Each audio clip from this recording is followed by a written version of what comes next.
Green গার্ডেনে আপনাদের স্বাগত। আপনি যদি নতুন দর্শক বন্ধু হয়ে থাকেন তবে আমাদের চ্যানেলটি সাবস্ক্রাইব করে পাশে থাকবেন এবং নতুন আপডেট পেতে পাশে থাকা বেল আইকনটি অবশ্যই প্রেস করবেন।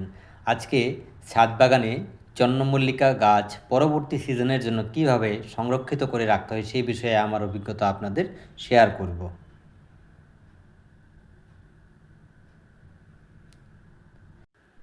মার্চ মাসের প্রথম সপ্তাহ আমার চন্দ্রমল্লিকা গাছের সমস্ত ফুল ফুটে গেছে এবং সমস্ত ফুল শুকিয়ে মরে গেছে এবং পাতাগুলো রোদ্রে পুড়ে গেছে এবং চন্দ্রমল্লিকা গাছের গোড়া থেকে নতুন নতুন কুশি বা নতুন নতুন চারা গাছ বেরিয়েছে।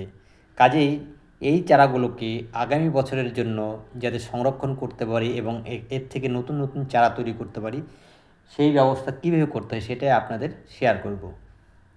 পুরনো ডাল এবং অর্থাৎ পুরনো গাছগুলো একদম গোড়া থেকে কেটে দেব। যে নতুন কষিগুলো বেরিয়েছে বা নতুন চারাগুলো গোড়া থেকে বেরিয়েছে সেগুলোই শুধু রাখবো, একদম গোড়া থেকে আমি কেটে দেব।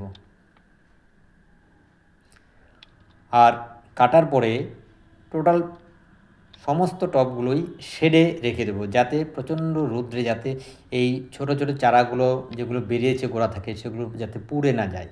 আবার শেডে দীর্ঘদিন রাখতে গেলেও সমস্যা আছে, অনেক সময় দই পোকা বা অন্য পোকা আক্রমণ করে। কাজেই 15 থেকে 20 দিন পর পর যে কোনো কীটনাশক স্প্রে করব, যাতে আগামী বছরের জন্য এগুলো সংরক্ষণ করে রাখা যায়।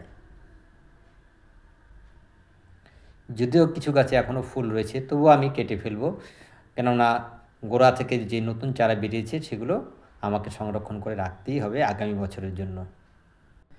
আর এই সময় যেহেতু আমি শেডে রেখে দিয়েছি, খাবার খুব বেশি প্রয়োজন হবে না, তথাপি 15 থেকে 20 দিন পর পর খোল পচা জল গাছের গোড়ায় পাতলা করে ব্যবহার করব, যাতে গাছগুলো কোনো রকমভাবে বেঁচে থাকতে পারে এবং এখান থেকে আগামী বছরের জন্য নতুন নতুন চারা তৈরি করা যেতে পারে। আর এই মার্চ মাসের পরে কোনোভাবেই এই গাছগুলো রৌদ্রে রাখা যাবে না, কেননা এই সময় প্রচণ্ড রৌদ্রে গাছের পাতা পুড়ে যেতে পারে এবং গাছ মরে যেতে পারে। কাজেই এই চারাগুলো সংরক্ষণের জন্য অবশ্যই অবশ্যই শেডে, অন্ততপক্ষে সেমি শেডে হলেও রাখতে হবে।